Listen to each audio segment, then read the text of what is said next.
Predict, pick, and prevail in your fantasy football leagues with Nick Giacobbe and Nick Kap. From breakouts to busts, superstars to sleepers, these are the guys that will help you achieve fantasy glory. This is the PrimeTime Fantasy Podcast. Welcome, everybody, to Season 4, Episode 26 of the PrimeTime Fantasy Football Podcast. We give you our predictions, our picks, with the hopes that we help you prevail throughout Week 6 and the rest of the 2024 fantasy football season. I'm your host, Nick Giacobbe. Joining me is Nick Kap. It is our all boom, all bust episode for Week 6. I miraculously have power. It is Thursday night. It's about 5:25. My Seahawks are about to get smacked by the 49ers, but I still got my Geno shirt on, and I also got my my Yankees jersey, my number 45 Yankees jersey. Mr. Garrett Cole is on the mound tonight. So big sports night. Glad that I have power. Glad that I'll get to watch some of that, even though my Seahawks will probably get smushed. But hopefully it does lead into a big Week 6. I think the Seahawks got a shot tonight. Hey, listen, the 49ers got embarrassed in one football game last year. Do you remember which week it was when Brock Purdy lost the MVP? It was the Vikings week. It was the Baltimore Ravens, whose head coach or whose defensive coordinator was, guess who? Head coach of the Seattle Seahawks. It is true. I like it. I like the line. I like 3.5. I like getting that 3 tonight. I should bet my current savings on the 49ers. But anyway, fun show for you guys today. It's our all boom and all bust teams. And Nick has a deep sleeper that he's going to give you guys at the end of the show that you should pick up before this week's game, so you don't have to pick them up on the waiver wire next week. If this is your first time listening or watching the show, thank you so much for joining the Primetime Fantasy Football Podcast. You get 2 episodes from us every week, one on Tuesday for the waiver wire and a weekly recap. And then we'll give you another show on Fridays, your all boom, all bust teams and deep sleepers that you should pick up before this week's games to avoid next week's waiver wire rush. We then do a live show Sunday mornings, 8:30 a.m. Eastern time. Last week, we rolled that show right into the Jets and the Vikings. We're going to do that this week as well, because guess what? We got another London game, the Bears at the Jaguars, because the Jaguars do have a very big home fan base over there in London. So 8:30 a.m. Eastern time, YouTube, Facebook, and Instagram. Come ask us all your fantasy football related questions, whether they're related to the London game or anything else for Week 6. We'll answer your fantasy football questions, YouTube, Facebook, and Instagram. You can also support the show on all audio streaming platforms, YouTube, and all social media channels. So all boom, all bust teams. Just want to give you guys a little preview how this works if you're a first-time viewer of the all boom, all bust episode. So basically, we try to pick players that are maybe flex worthy or maybe running back 2s or players that you may be a little bit hesitant to start for the all boom that we think are going to boom. And then for the bust, all players are available. This year, we've busted Jamar Chase, and we are correct. We busted Jonathan Taylor. We busted Tyreek Hill, and we were correct. So we do drop the hammer on some big stars. I'm sure one of us will have a big star on this show as well. The other way that this works is me and Nick will alternate. One of us will send our all boom team. The other one will send the all bust team to our unbiased supervisor. And then we'll have to kind of switch players. So we give you 7 booms, 7 busts each. Just a total of 14 players. Now, I live in Florida, and because of the hurricane, I really did not think I was going to have power. I'm glad that I do, but we thought Nick was going to have to roll solo, so Nick actually got first dibs on both teams. So Nick did end up stealing a couple players that I really liked, but that's okay. That's how it goes. So starting things off with the all-boom team. Nick, who is your all-boom quarterback for Week 6? I am going with Mr. Kirk Cousins. The Panthers, they've been quarterback heaven. They're allowing top 5 points to the position this year, and they're one of the worst overall defenses football. They're allowing 33 points per game. Their scores against them have been 47, 26, 22 against the Raiders, 34 and 36. They have been horrible. They are allowing over 330 total yards in every single game. You take a look at where the quarterbacks have finished. Derek Carr, Week 1, QB6. Justin Herbert, a little bit weird because they ran so heavy in the game. Didn't have a great week, but you look at the rest of them. Minshew hurt in the game, combined with Aiden O'Connell, 22.4 would have been QB 10 on the week. Joe Burrow, QB 10 on the week, and last week Caleb Williams, QB 6. So for the 5 matchups, essentially top 10 quarterback on the week. So Kirk gets the mini bye, having played on Thursday Night Football, has 500 plus yards in that game. He's got 2 receivers in the top 15 in Darnell Mooney and Drake London. QB1 last week on the week. So it is a must start for our guy, Kirk Cousins. I'm going to go with the guy that you mentioned, and that's Mr. Caleb Williams. So Caleb Williams has 17 plus fantasy points in 2 of his last 3 games, seems to be putting it together, seems to be developing a chemistry with DJ Moore and Dunze and the other offensive pieces on that team. The other thing is he's facing the Jaguars, who have been the worst defense against quarterbacks. They've allowed the most points to quarterbacks, an average of 23.1 fantasy points. I love picking against the Jaguars. Last week I told you guys, play Joe Flacco. Go pick up Flacco off your waivers. Play him in DFS. Flacco was the quarterback 4 with 26 fantasy points. And the only reason why he was quarterback 4 is because it was an absurd quarterback week between Joe Burrow, Lamar, and I forget who else was ahead of him, but Flacco had a great game with 26 fantasy points. I don't know if Caleb gets you 26, but I think he might have his best game yet. I think he might have like a 22 point performance this week. So who's your first running back on your all boom team? I'm going with David Montgomery. I think he's been the most underrated fantasy performer this season. Every game this year, he scored over 15 fantasy points. And yes, he was on bye last week, but he's doing it with a very low snap share. 51% is the most snap share he had in any single game this season. The rest have been in between 35 and 49%.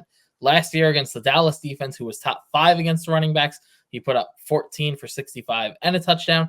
Now he goes up against the Dallas defense that's top 5 in points allowed to the running back position. Without 2 of their they're best injured. They're beaten up. 100%. Now we talk about he had the bye last year. He's coming off the bye. And last year, I know we all thought Jahmyr Gibbs was going to explode after the bye. The 3 games right after the bye last year, he was a top 15 running back in all 3 of those games. And you might say, well, the touchdowns are going to slow down at some point. Since Dan Campbell has become the head coach of this team, in the 19 games with him, he has 17 touchdowns, only 4 games in that span without a touchdown. So it's never slowed down. It has not. It didn't slow down for Eckler when we all thought it would with the Chargers, and we want Gibbs to explode, and it might happen. But Monty has just had such a solid role, and when he's out on the field, Dan Campbell loves him. I mean, I don't know if there's a coach that likes a backup running back more than David Montgomery. So I'm just expecting that, again, he's going to be as consistent as he was, 15-plus fantasy points, which is a great start for an RB2 for a flex option. It is a fantastic start.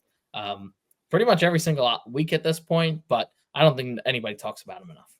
I wanted to put Montgomery on my team. And to back up Nick's point here, in the Dan Campbell era, they also had Jamal Williams and DeAndre Swift. So they actually really do like running 2 running backs. So when they had Jamal Williams and Swift, Jamal Williams had 1,000 yards and 17 touchdowns and led the league. So it's not uncharacteristic for Dan Campbell to run 2 running backs. And even if one's a backup, he utilizes both of those running backs to the highest of their abilities. Dan Campbell chose to pay David Montgomery, and maybe it was a GM decision, but I think Dan had to have some say in that. They paid him last offseason, and then they drafted Jahmyr Gibbs. So they clearly had a game plan for both of them, and they love utilizing both of their running backs. So I'm with Nick here. It's a great matchup, and the red zone opportunity is there every single week. Yep. My first all boom player, some people are going to say this is a cop-out or a cheat, but I'm taking the running back 18 on the season, and that's Bijan Robinson. And I'm calling the shot because he's running back 18. You drafted him as running back 2 within your top 10. You drafted him over guys like Justin Jefferson, maybe Jamar Chase, Saquon Barkley. Like there's a slew of guys that you had drafted Bijan Robinson over. He's arguing, I would love to call him the running back bust of the year, but it's really Christian McCaffrey. But I think I can't use Christian McCaffrey because it's actually on Kyle Shanahan for being a complete liar, and they should be fined all of their picks for the rest of eternity for that ridiculousness. So for Bijan Robinson, he's super duper talented. They have to get him more involved. When he's getting the ball, he's explosive. So it's not like he looks bad. The advanced metrics look great. They're just not getting him the ball. But they are facing the Panthers, who allow the second most fantasy points to running backs this season, an average of 29.6 per game. I'm all over this one. I think the Bijan game has to happen here. especially if the Falcons want to balance out their offense a little bit. Kirk's not going to throw for 500 yards each game, and they shouldn't want him to. He's like 37 years old. He's coming off the injury. And although he looks good, you don't want him throwing 50 times a game, especially when you have a back like Bijan Robinson, who you drafted within the top 5, top 7 last year. That was a high capital draft pick. I know it wasn't this era of head coach, but it was Arthur Blank. So I gotta imagine that they want to get him going, especially because, again, he looks good. It's not like he looks bad. He looks good. I think they have to feed him. Yeah. Running back 2. Who do you like? I'm going with Tony Pollard. The Colts are top 10 in points allowed to the running back. And Tony Pollard's been fantastic this year. Another guy coming off the bye, like David Montgomery. This year, he has 3 games over 16 rushing attempts. He's on pace for 68 targets this season. So he's getting the workload on the ground. He's getting it in the air. The 68 target pace would have been top 10 last year. So at the running back position. So that is fantastic to see. Again, coming off the bye, he has really taken the reins as a primary rusher. Tajay Spears is only averaging 3.2 yards per carry. Tony Pollard with much, much more attempts and higher snap share, 4 yards per carry, which is great. And I know it's a little bit different personnel, but the Titans have had their number, the Colts' number in the rushing game. I know it's been Derrick Henry, but it's the focal point of this team. I know it's a different coach, but against the Colts, over the last 16 games, the Titans have scored over 2,100 yards on the ground and 15 touchdowns. I know it's all Derrick Henry, but it's got to count for something. It's the team culture. They're going to want to ground and pound in this matchup. Colts also very, very hurt. I saw injury news about Michael Pittman. Anthony Richardson might be coming back. Alec Pierce is a little bit dinged up. Trey Sermon was hurt at practice. Jonathan Taylor is still banged up. So a lot of question marks on that offense. It is going to be control the ball, control the clock for the Tennessee Titans in this one. So this kind of goes against my all boom of Caleb, but I think there's an opportunity for both of these guys to boom, and I'm going to go with DeAndre Swift, the guy who I think a couple weeks ago we thought was very, very close to being dropped in a majority of leagues. Now he's exploded, 20-plus fantasy points in each of his last 2 games. Great match against the Jaguars, who have allowed the 6th most fantasy points to running backs, an average of 24 points per game. The Jags have allowed 5 backs to score 13-plus fantasy points this season. 3 of those backs have actually scored over 17 fantasy points this season. So it's a super-duper pro match for DeAndre Swift. If Caleb Williams just feeds him, both of those guys are going to boom this week. And both of those guys will have multiple touchdowns. Wide receiver 1, who do you have? Well, you talked about the Bears. I might as well continue. DJ Moore. The Jags allow the most points to the wide receiver position as well. The theme is the Jags defense is one of the worst in the league. They really are that bad. It's what a turn from Saxonville to, I wish I was more clever and could come up with a nickname on the spot, but we know what it is. And now DJ Moore, the issue in his fantasy career has been inconsistency. He's had the lowest of lows and the highest of highs. He's got the target share. It doesn't match the production. Well, now he's 5 games in with Caleb Williams. He has not had a single game under 10 points this year, including last week where he was the wide receiver 6, with Caleb improving significantly week by week, where he scored 27 points. It's kind of a fun schedule for DJ Moore. I think he's kind of going to be a must-trade for candidate either this week or next week. Next week he goes into the bye, so you're going to have the team that wants to trade him away. And then he goes up against the Commanders, who are a great team for wide receivers to go up against. I imagine, I'm giving you a very big preview, one of us will have him on that all boom team. Nick already talked about Caleb, so I don't even need to get into the numbers for him. But DJ Moore and Caleb also have one of the 5 easiest schedules for wide receiver and quarterback on the rest of the season. So these are 2 guys who need to kind of go trade for. And it might be trading a little bit high right now after last week, but I want to do it now versus this week by Commanders. Like, it'll be astronomical trade high for him when he's going to pace a top 10, top 5 wide receiver for the rest of the season. My first one I have is Tank Dell. So last year, Tank Dell was ranked as the 19th highest average for wide receivers. He was scoring about 15 a game, and that was also with a goose egg in the game that he got hurt. So his average is actually skewed.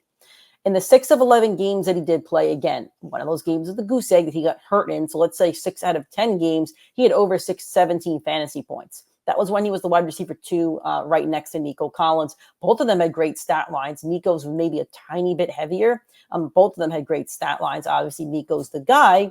However, Nico Collins is on the IR for the next 4 weeks. This is a perfect opportunity for Tank Dell to rekindle that connection that he has with CJ Stroud. Diggs will obviously be the number 1. Diggs will probably move in and out of the slot. They'll move him around the field.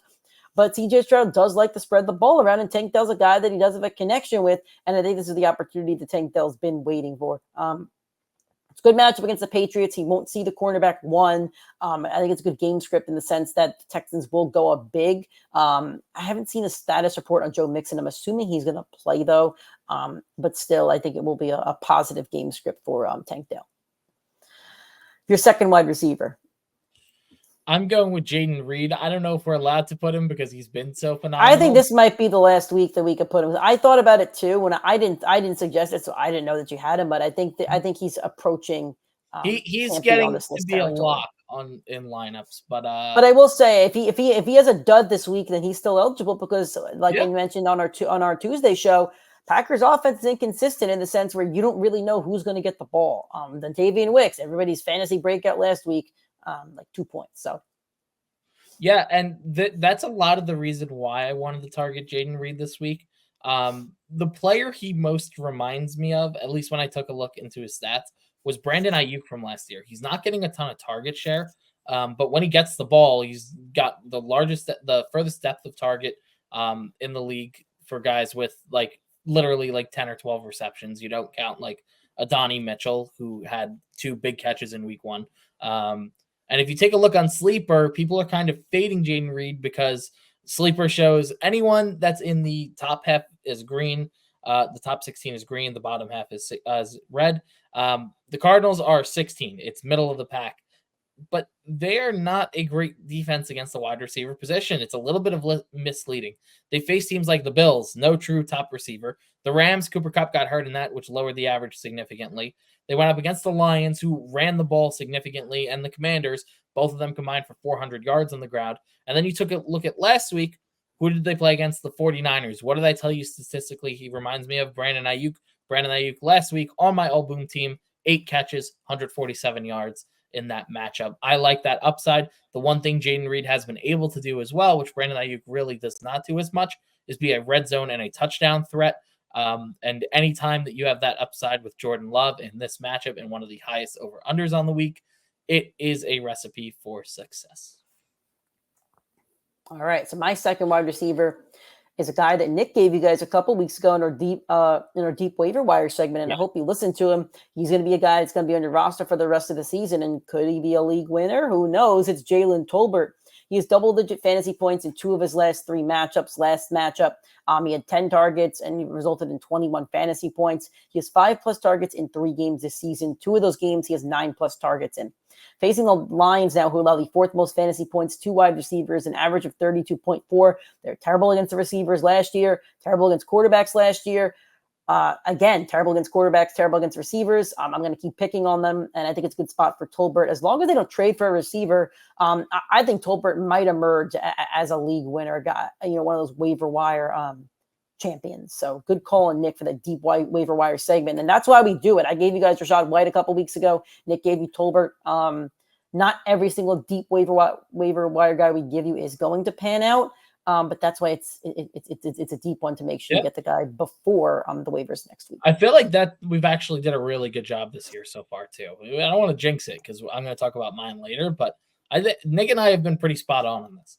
Yeah. So again, we'll talk about it later, but the goal of that segment is when Justin Jefferson went nuclear, you go pick up Jefferson before he goes nuclear, and then you don't need to worry about having the number 1 waiver. It's not really targeting a running back that's a backup because, McCaffrey, Jordan Mason, he can't count for that segment because McCaffrey went down.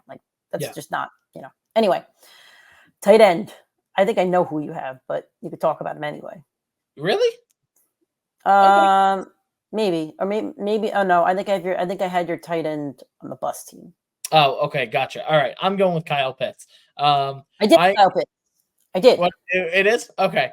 Mine's not. I have a different one, but I did want Kyle Pitts. I should say. Oh, I see. Okay.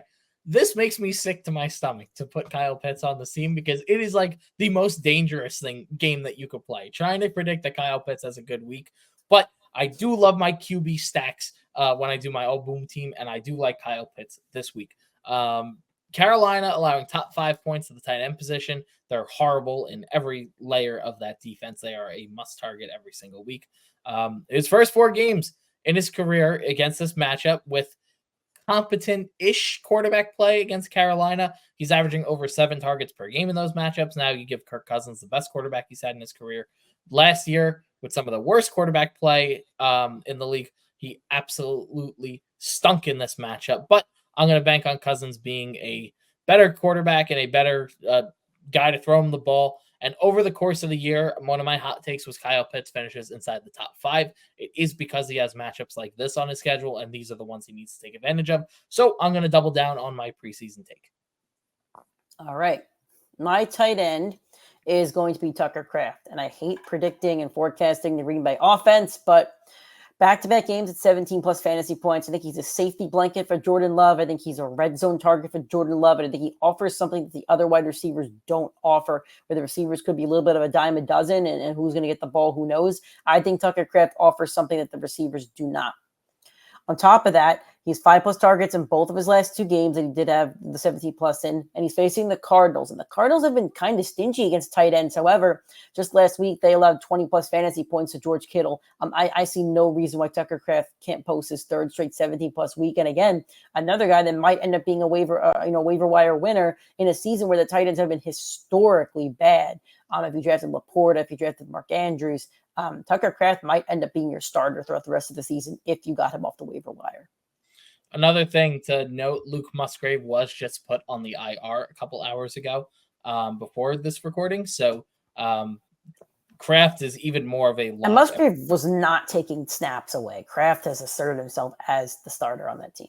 Well, he was getting in the game a little bit more than he should have, which is just going to lead to Tucker Kraft being out on the field even more, which is even better for next team. Okay, your flex spot. I'm going with Zay Flowers. I don't know if I've ever. I wanted Zay Flowers, so I was all over this one. Zay Flowers is always on one of my teams. He's just one of those guys. So this year he's got 3 games over 10 targets, which is great considering the Ravens do not pass the ball. He's had the toughest strength of schedule through 5 games of any receiver in football. Now he gets the Commanders, one of the easiest matchups. The defense is absolutely horrible. My only concern would be we know the stats about Lamar Jackson against the NFC. He's 22-1. He's pretty much unstoppable in this format. And when that happens, it's because they run the ball all over you. My only concern with Flowers would be that Lamar only needs to throw the ball 8 to 10 times because they just dominate the running game.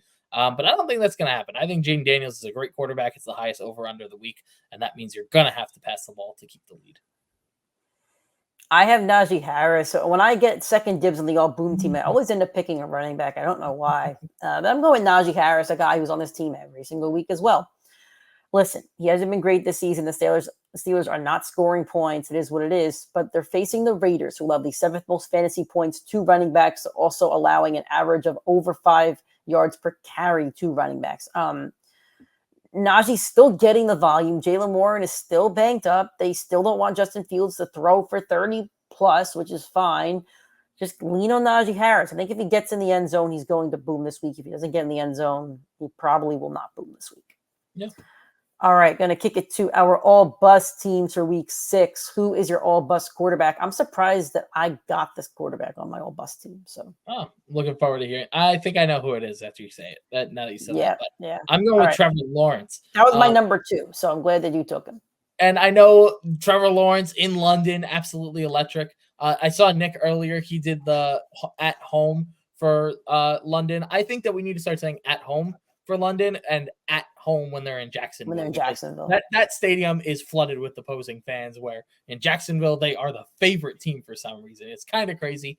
But here's the deal with Trevor Lawrence. He is not matchup proof. He had a great game last week. He had a great season last season. He's been horrible. He's been horrible through the first 4 games. Week 5, he looked pretty good. First 4 looked horrendous. Bears, one of the best teams against the quarterback position. Here's what they've done this season to top quarterbacks, or to all quarterbacks. Will Levis, QB 27, CJ Stroud, QB 16, Anthony Richardson, QB 31, Matthew Stafford, QB 30, Andy Dalton, week 5, QB 28, and benched.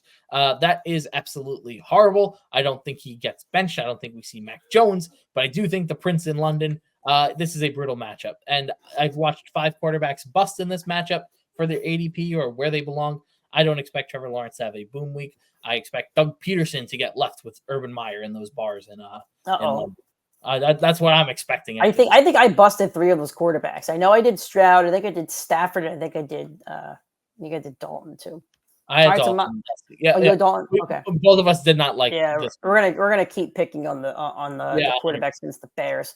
I'm going with Josh Allen, and here's the thing: Josh Allen was drafted to be the quarterback 1 or maybe 2 on the season. Right now, he's the quarterback 6, so he's already the biggest bust at the quarterback position, in my opinion. Now he's facing the New York Jets, who allow the fewest points to quarterbacks, an average of 8.3.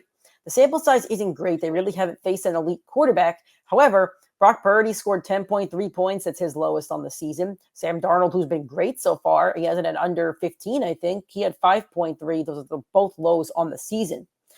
Last year when Josh Allen faced the Jets in week 1, when they had the whole Zach Wilson, rah, he only scored 12 fantasy points, and he didn't look great. Later on in the season, Josh Allen did dunk on them for 23.5 fantasy points. But to me, this is a must-win game for the New York Football Jets. They just canned Robert Saleh. I know there's probably still some, animosity in the locker room, but that's a change. And I feel like this change is either going to make or break the Jets. This is a must-win game for the Jets. They've lost back-to-back games now against the Broncos and against the Vikings. And I'm not trying to dunk on Nick's Jets because you know what? If you want me to get going on my Seahawks, this podcast will go on an hour where I rip apart every position and every coach. So I am not happy with my team. But the Jets had Super Bowl aspirations, or at least deep playoff aspirations, and they have not lived up to those aspirations or expectations. I think this is the week where they really have to, on PrimeTime, I forget if they're home though. Are they home? Wow, I should know this. I'm pretty sure we're home. I'll double check. I think so. Because if they're, let me know if they're home. Because if they're home, that's going to make my case even better. On top of that, I'm pretty sure the Bills are going to be without Khalil Shakir as well. I know that may not sound like a big deal, but that seems to be Josh Allen's number 1 target. I think it's going to be tough for Buffalo to move the ball if the Jets are going to really zone in on the rushing attack of James Cook. I'm not scared of any of those receivers. I'm a Keon Coleman owner in Dynasty, which I'm not thrilled about. I'm not scared of Coleman. I'm not scared of Kincaid. I'm not scared of Curtis Samuel. I think he's injured, but they don't scare me. None of them. Yeah. And the Jets are home. Like, I don't know. This screams must-win game for the Jets. And if they don't win, can they still make a run? Of course. But, like, I don't know. That's the point where, like, the trade deadline's coming and you're like, are we sellers at this point? That's where I would look at it. So I think if the Jets win, they're going to be the 1 seed in the division, and they probably make the call to the Raiders and pull the trigger on the trade. If they lose, they probably don't pull the trigger. So you're absolutely right. It is a must win. And another fact that I'll give you, because I did think about putting Josh Allen on the team, even though there is concerns about the defensive side since they fired Saleh, the head coach, Jeff Ulbrich, he was the defensive play caller for the Jets. So you should not expect a big change from the defensive side. They should still be one of, if not the best defense for fantasy football. Totally agree on that. They need to get Hassan Reddick on the field. If they could get that contract done tomorrow, that'd be great. And we're still like top 5 in sacks in football. So it's like insane. All right. Back position. Nick, who's a guy? You said Zay Flowers is always on one of these teams. Who's one of these guys that's always on one of these teams for you at the running back position? The running back position. I'll have to really think about this one. Give me like another 5 seconds. Not Aaron Jones. Brian Robinson. That's straight. Baltimore, great against the run. Brian Robinson last week, 2 touchdowns, made it seem like a very good fantasy day. No, it wasn't.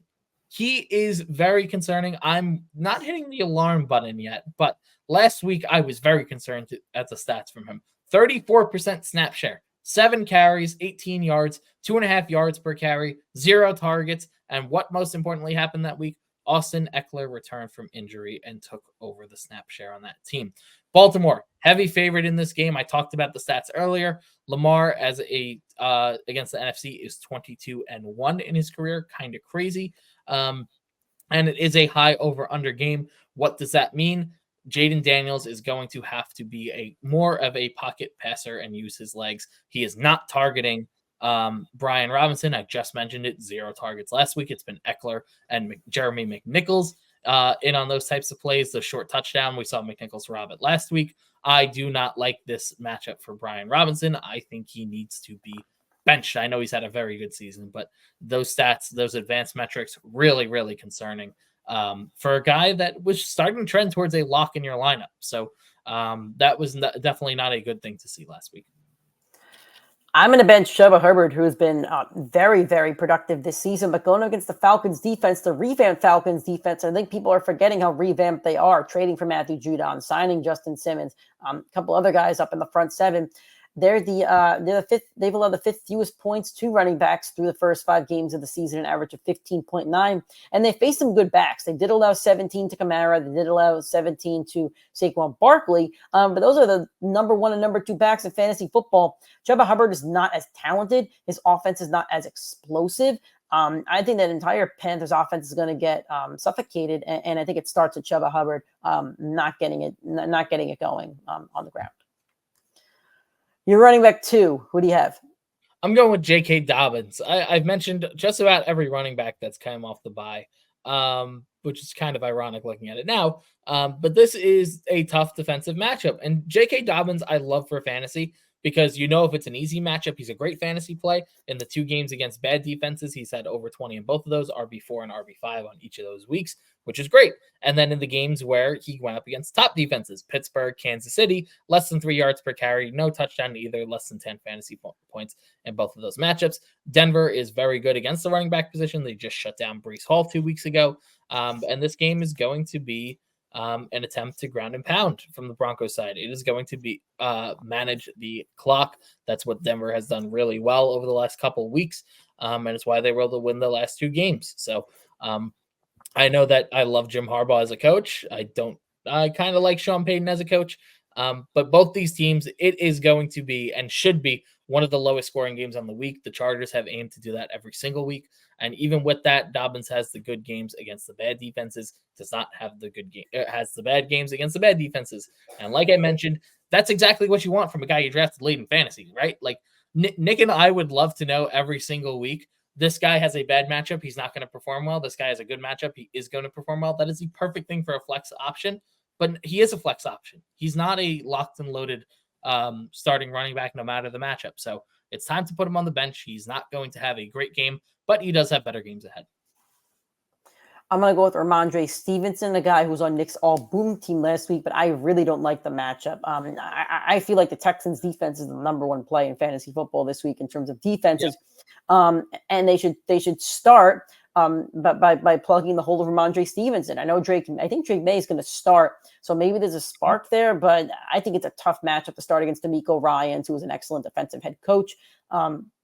Stevenson is facing the Texans' defense, who allowed the 9th fewest points to running backs through the first 5 games of the season, an average of 16.9. He does have ball security issues, and I'm worried about the game script here where the Texans could just go up big, blow him out, and Stevenson could get some passing work. But I don't like the game script, and I think he's going to need a touchdown or 2 to really justify starting him in your lineup. And you might have to due to bye weeks and stuff like that, injuries. But if you have options, I think Stevenson should hit the bench. Yeah. Wide receiver 1, who do you have? So I mentioned it earlier because I did see as I was doing the notes for the player, or after I did the notes for him, that he is now doubtful for the game. So I'm going to say the whole position group as a total, but I am going to specifically talk about stats for this player, and it is Michael Pittman Jr. Going up against the Tennessee Titans, who are the best team against wide receiver. L'Jarius Sneed has been one of the best shadow corners in football this year, just as he was last year. Anthony Richardson is back to practice and it is trending towards him playing, which is a bad thing for receivers. It's a bad thing for the Colts offense, if I'm being honest with you. 100%. And if you take a look at the games with Anthony Richardson for Michael Pittman, wide receiver 58, 63, 54. That is not good. The 2 games with Joe Flacco, wide receiver 20, wide receiver 23, 17 combined targets in both of those games. The workload is not going to be there for Pittman or for Downs or for Alec Pierce, and the inaccuracy is not going to be great for it. And I do not want that L'Jarius Sneed matchup. I do think it's more likely he shadows Alec Pierce and Josh Downs is in the slot in this matchup if Michael Pittman's out. But either way, it is a horrible matchup. And the Titans defense, the Titans really are, and I said it before the year, I think they're a very underrated team. I still stand by that. I feel like they don't feel like the Jets where it was the Aaron Rodgers deal where they felt like it could put them over the top. But they do feel like the defense is elite. They have playmakers on offense, and they're a quarterback away from being like competitive. Yeah. Like they feel like they're a team that would cover the spread if they had a competent quarterback playing. So they're gonna be a fun one to watch out for next year. I wanted to bust Khalil Shakir, but I still don't think he's going to play. So I'm going to go with that entire position group. The Jets have allowed the 7th fewest fantasy points to wide receivers, 20.5, and they face some good receivers already. Ayuk, Debo, Jefferson. So I think that number is a little bit inflated, and it'll actually deflate over the season. It'll wind up back in the top 3. 2 great corners in Sauce Gardner and DJ Reed. I just wouldn't trust playing any Bills receiver this week, whether it's Keon Coleman, Mac Hollins, Shakir, if he even plays. I don't think he's going to. I just can't see a world where they're not just shut down from the receiver position. So that's my old bust. Yeah. You're number 2. I'm putting Mike Evans on the bust list. Ooh. And this is the. I know why. We know exactly why. We do it every single year. It's fight week. It's fight week. He is going to see that Saints defense and Marshawn Lattimore, who has been his kryptonite his entire career. This year been great. 3 finishes inside the top 10. It's fun. It's typically matchup proof, and the Saints defense always ruins it every single year. Mike Evans, who in his career has had 1,000 yards per season every single season, 19 games against the Saints defense, does not have 1,000 total yards yet in this matchup. Has only 61 catches, 960 yards, 5 touchdowns, which is not great. Might sound nice, but let me tell you what it averages out to. 3 catches, 50 yards, and a touchdown in every 4 games. That is not good for fantasy. He has not scored a touchdown against this team in his last 5 matchups against them, and he hasn't eclipsed 4 targets in any of those 5 games against them. It is horrible. You can actually bench him. Now, here's the good thing that I will say about him. He is matchup proof against every team except the Saints. And when does he play the Saints again? Week 18, so you don't have to worry. So you only get the one Saints matchup. Unless you're in one of those funky fantasy leagues that wants to go a week too late because they think they want to be don't different. count. Yeah, no, those don't count. That's called a home league, and we don't like them. Yeah. All right, I'm going to go with Quentin Johnston just because I really want to bust a Chargers receiver, and I couldn't pick which one, but he's facing the Broncos defense, who allow the 2nd fewest points to wide receivers, an average of 16.2. Patrick Surtain's been nuts this year, just a complete shadow blanket. I'm not sure if he's going to shadow Johnson, but I think he will. And then McConkey could end up getting a bit more targets. And the Chargers do spread the Chargers offense goal is to play defense, run the football. Herbert's not going to be rosterable in 10-man leagues this year, maybe not even in 12-man leagues. And it's going to make the receivers much tougher to roster as well. I like Johnson on the season. Like he looks much improved, has a couple touchdowns. But unfortunately, I just don't think this is the week to do it against a really stingy Denver secondary headlined by Surtain. Yeah. Your tight end. I know who your tight end is. So it's Dalton Kincaid. And Nick and I have talked about the Jets defense enough, but here's the fact. They are elite for fantasy football and not for you to play against them. They're the opposite of the Carolina Panthers. The Carolina Panthers are top 5 in points allowed at every single position group, maybe top 10. The Jets are top 10 in least amount of points allowed at every single position group. They are spectacular. And Kincaid has not been good this year. He's been inconsistent at best. No Shakir. James Cook is injured, which means we're likely going to see the Jets targeting one player, the only good skill position player on the team, Dalton Kincaid. I'm going to guess Mac Hollins is going to see DJ Reed. I'll guess that Sauce is going to see whoever else you want to throw out there against him. And it's not going to be good. It's really not going to be good. Josh Allen, Nick talked about it earlier. He's been a shell of himself the last 2 weeks against great defenses. And like I mentioned earlier, Saleh fired. Jeff Ulbrich is the play caller. Did you hear what Jeff Ulbrich's nickname is, Nick, by the players? I did not. It is Coach Brick. I mean, who wants to go up as a fantasy player against a guy named Coach Brick. I mean, that is horrifying. And here's the most important fact. I talked about it with Mike Evans. It's a division matchup. You know what they've done against them. Dalton Kincaid, rookie year. What did he do against the Jets? 5 catches for 36 yards. That was his average from both those games. That is less than 10 fantasy points. That is not good enough to start at the tight end position. I am busting David Njoku. My first point here is the Browns stinks. My second point here is the Eagles allow the fourth fewest points to tight ends, an average of 4.3. My third point here is that David Njoku is better without Deshaun Watson. He was a top 5 tight end last year without Deshaun Watson. And the Browns right now have scored the 5th fewest points in the season. Everything about the Browns offense is bad. They need to get Watson out of there. I don't know what their plan is, but they got to put my man Jameis in. Because if Jameis started, Njoku would be on the all-boom team every week. That's all I'm saying. Cooper actually would have been on the all-boom team. There's a great matchup. But I don't want to touch any Brown player at the moment. The defense maybe because they get sacks, but I'm out on the Browns. I do have to tell you some fun stats about the Browns. So Amari Cooper has been horrible for fantasy. One good fantasy game. He has the 4th most targets in football. I know, and he also leads the league in like uncatchable balls or something like that. Yes, he does. And here's the thing: I'm gonna showboat a little bit on our top 5, bottom 5 offenses on the season. Bottom 5, I had the Cleveland Browns, as everybody was hyping them up and saying Deshaun 1 more year removed from sexually assaulting a bunch of women. Let's definitely trust him this year. Yeah, that did not pan out so well. Jerry Jeudy over there. Yeah, that sounds like a great idea. A guy that's been inconsistent with bad quarterback play, going to be over there. Yeah, this team has been horrible. And Nick and I, we talk about the Browns way too much because I have hated the Browns my entire life. I actually have a fun story for you. For my son's birthday, my fiance's sister got him a mystery mini helmet. And that mini helmet was the Cleveland Browns. Yes! I could not believe my eyes when I saw that it was a Cleveland Browns fan. No. He is a diehard Jets fan. I don't know which one's more miserable. Well, that should be abusive right there. Putting that on him. I'm gonna report you to was it Homeland Security or Child Services? You're getting the Child Services call. Yeah, but listen, we'll keep it simple. We don't like the Browns. I would like the Browns if they either let Winston start or they trade for Russell Wilson. I don't think they're going to because they're not. Here's the thing. Deshaun still is owed way too much money. The only way you negate all that money is you have a top pick and you take a rookie quarterback. That's the only way that they can afford to fix it. And the way to do that is play Deshaun Watson because he sucks at crazy.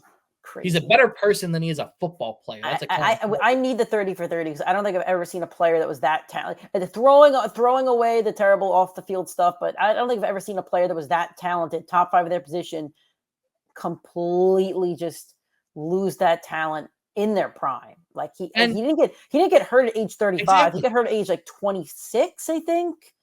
He's in his prime. He got his deal was more valuable than Mahomes at one point. So yeah.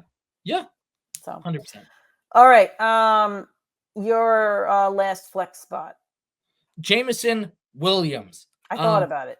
I did not text the name, but I did think about it. So yeah. So Dallas has been good against the wide receiver position. Amon-Ra is going to be the focal point in this game. It's going to be who they want to target early, often makes a lot of sense. And we got some points to talk about for Jameson Williams. I really liked him after the first 2 weeks. He was getting a ton of first read options. He was getting a ton of workload. He had 20 targets through those 2 games. And week 3 and week 4, it 180'd. It's been run the ball and just go to Amon-Ra. That's been the strategy. Week 3 and 4 combined 5 targets in both those games. There's no doubt he's a dangerous player. In week 4, I was going up against him in that Monday Night Football matchup against the Seattle Seahawks. Catches like a 70-yard touchdown and ends my fantasy week where I had a 99% chance to win, and this guy really had to hit me with a 70-yard touchdown bomb. Absolutely ridiculous. But that's not sustainable for fantasy. That is not a must start every single week. We like in PPR guaranteed workload, and I'd rather have a guy. I would rather start Dontavian Wicks, knowing what happened to him the last week, knowing that in those last 2 weeks he got 20 targets. If we don't see Dobbs or Watson out there this week, I want Wicks in my lineup over Jameson Williams. It might be a risky play, But last year against the Dallas Cowboys, Jameson Williams, 3 targets, 2 catches, 69, very nice yards, but not nice enough to be a start on the week. There we go.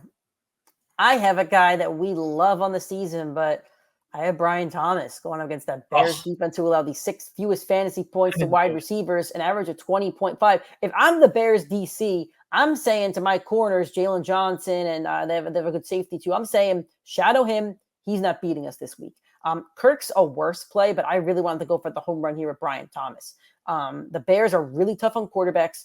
I think they're top 2 or 1. Nick gave the stat.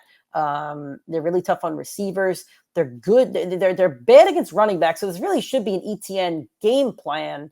But we'll see. The Bears have also allowed no touchdowns to slot wide receivers. I think Kirk plays more in the slot than Brian Thomas does, but I just want to note it. It is a bad matchup for Brian Thomas. If you do have other options, I would try to pivot as good as he's been.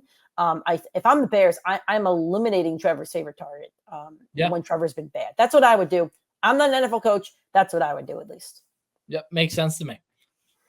All right, before we get out of here, again, I've had a crazy week, so I don't have a deep sleeper for you guys, but Nick does as the analyst of the show. So, Nick, who is your deep sleeper for week 6 that you think people should pick up right as they're listening to this show before the games start on Sunday so they don't have to rush to the waiver wire on Monday?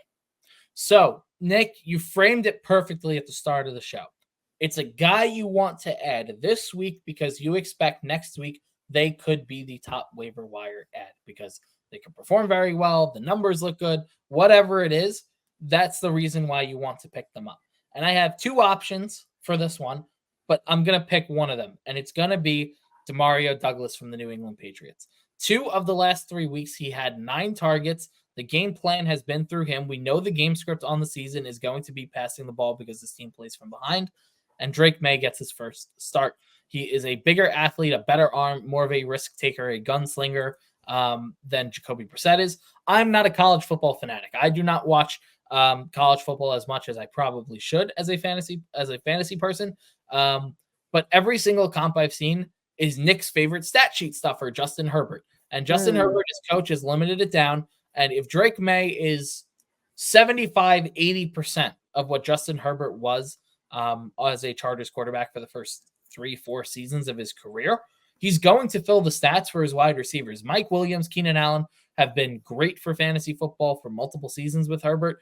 Demario Davis getting a guaranteed workload with those 9 targets in 2 of the last 3 weeks with a better quarterback could be a fantasy play. It could be if he has a very good week, he's going to be the number 1 waiver wire pickup next week for sure. It's either going to be him or the second option I have, Jalen Polk, who's the rookie receiver. And the Texans are not great against the wide receiver position. They're close to the middle of the pack. And like Nick said, he thinks that the Texans are going to dominate this game. If that's the case, that means that the game script's going to be even better for Demario Davis. And one of these 2 guys is going to be on the waiver wire show as one of our top pickups of the week. I'd rather go with Demario Douglas, who last year we watched have a few good games. This year we're watching getting target share. It makes sense to me to at least have him as a roster spot. If you have someone that gets injured and you can move him to the IR and you get a last-second pickup, this is the guy to do it. He's only owned in 15 to 20% of fantasy football leagues, so the opportunity is going to be there. He's been one of the most dropped guys through 5 weeks, obviously, because he has not been great for fantasy, but upgraded quarterback play, that's what we like to see. All right. I think it's a good take by Nick, and we'll see how Drake May does in his first NFL start. So that is our show. All boom, all bust teams for week 6, and you have your deep waiver targets from the Patriots. If we didn't talk about your players, and there's so many players to talk about, we probably didn't talk about your players. Join us Sunday, 8:30 a.m. Eastern time for our live week 6 Q&A extravaganza show that we do every week on YouTube, Instagram, or Facebook. We do highly recommend YouTube. You see where you are in the queue of questions. We can flash your question on the screen. Instagram is the least friendly avenue that we do use, but we will answer your questions off of Instagram. You'll just be a lower priority as I have to switch screens for that. So 8:30 a.m. Eastern time. Sunday, it's going to be right before the Jags and Bears game. Come ask us those questions, especially if you have Jags and Bears players. We'd love to answer your questions. Last week, we told a lot of people to put Tyler Conklin in their lineups. I think they did. And, he didn't go berserk, but he got you like 13 fantasy points. And I think that's pretty damn good for a tight end. You picked them off the waiver wire. So we it's a lot told a about lot of Garrett. people to play Flacco, who was a top 5 quarterback on the Yep. week. We get some good takes on our Sunday show. Garrett Wilson, and we were all over Garrett Wilson last week, and he had a great game. So yeah, make sure to join that show Sunday on YouTube, Facebook, and Instagram. If you're a first-time viewer and you enjoyed this show, make sure to drop a like on this video and any video that you do watch in the future. We appreciate that. If you're not already, subscribe to our YouTube channel. Hit that little bell icon so you get notifications every time we go live or record a new episode. Or if you're listening on an audio streaming podcast on iTunes or Spotify or any other podcasting platform, make sure you give us a 5-star rating and a review, and make sure you're subscribed to the show. If you have any fantasy football questions during the week, you can reach out to us on Instagram or Twitter. Twitter is PrimeTime FF Pod, Instagram PrimeTime Fantasy Football Podcast. Thank you guys for listening, for supporting, and we'll talk to you guys on the Week 6 Live.